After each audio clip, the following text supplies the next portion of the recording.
दर्शक नमस्ते सम्पूर्ण हामी चाहिँ आज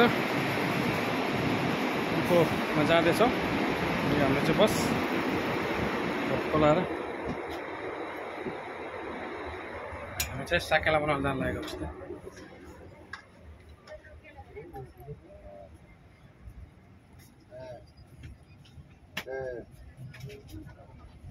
ल सन्जु मिस कहाँ जाँदैछौँ हामी भनिदिनु त। हाई नमस्कार नमस्ते। हामी आज ठ्याक्कै अहिले 10:30 को यात्रा सुरु हुन लागेको छ। कहाँको लागि?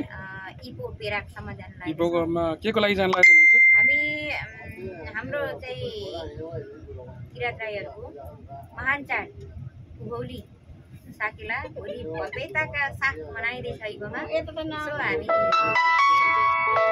जाँदैछौँ। ल त्यसैलाई हाम्रो बिनु मिस हुनुहुन्छ र कहाँ बिनु मिस कहाँ जानुहुन्छ? नमस्ते नमस्ते। म चाहिँ अहिले चाहिँ इपो पेराक हिँडेको नि जाने लागिरहेको अवस्था भनेर भन्न नमिल्ने होला होइन? होइन, अब त लगभग हामी गाडीमा चढिसकेको छौँ। केही समयपछि चाहिँ हाम्रो बस छुट्दैछ होइन?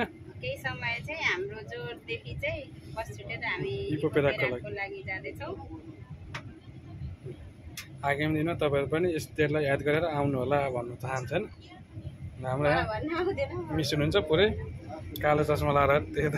नमस्ते। हामी चाहिँ अहिले चाहिँ लार्किङ बसबाट आँखा चाहिँ देख्नु भएको छैन बरु। लार्किङ बसबाट चाहिँ अब हामी हिँड्नु लागेको छौँ। हामी इपो पेराक